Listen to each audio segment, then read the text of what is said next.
Samantala, hinamon naman ni Army 2nd Lieutenant R.W. Martinez ang kanyang mga mista na ipagpatuloy ang paglilingkod sa bayan at mamamayang Pilipino.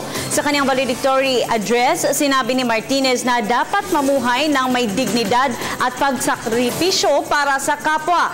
Kasabay nito, pinasalamatan din ni Martinez ang kanyang mga magulang na nagtaguyod sa kanya para makapagtapos sa PMA. Ang ulat mula sa aming kasama si Jonathan Llanes ng PTV Baguio.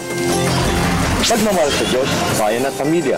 Dito inalay ni Army 2nd Lieutenant R.W. Martinez ang kanyang pagtatapos sa Philippine Military Academy bilang number 1 sa Sinaglahi Class of 2015. Sa kanyang valedictory address, sinabi ni Martinez ang kahalagahan ng patuloy na pagsiservisyo sa bayan at mamamayang Pilipino ng walang pag-iimbot at ng buong katapatan. Hinikayat nito ang kanyang mga mista na isakatuparan ang kanilang napag-aralan sa Akademya Militar ng Bansa na siya namang mapakikinabangan ng sambayan ng Pilipino. Kaugnay nito, ang pagiging tapat sa paglilingkod anya ang magbibigay daan sa pagpapanatili ng pambansang kaayusan at katahimikan na kung kaya't hinimok nito ang mga Pilipino na ipagpatuloy ang pagkakapit-bisig upang makamit ng bansa ang patuloy na pagunlad ng walang hidwaan. I am proud to say that our class has chosen to make the decision to stand firm and to keep the faith until this very day.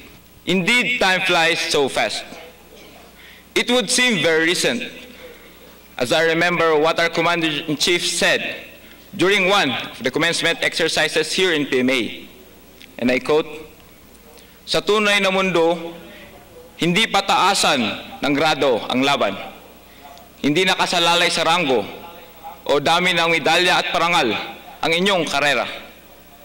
Sa labas ng kampong ito at sa mata ng ordinaryong Pilipino, katapatan, malasakit sa kapwa at katapangan, ito ang magiging sukatan ng inyong kadakilaan."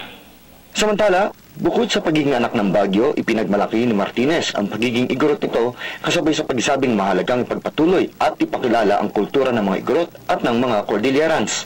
Bukod sa kanyang pamilya, muli nagpasalamat si Martinez sa kanyang mga mista, underclassmen, mga guro, at kaibigan na walang sawang sumuporta sa kanya sa 4 na taong pag-aaral nito sa PMA. Hinikayat din nito ang mga kabataan na kunin ang pagkakataong makapasok sa Philippine Military Academy at mapabilang sa hanay ng mga sundalong tapat ang paglilingkod sa bayan at sa sambayanan.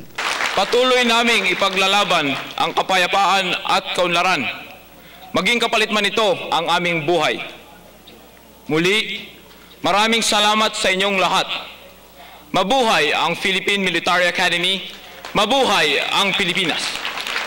Mula sa lungsod ng Baguio para sa Telebisyon ng Bayan, Jonathan Llanes.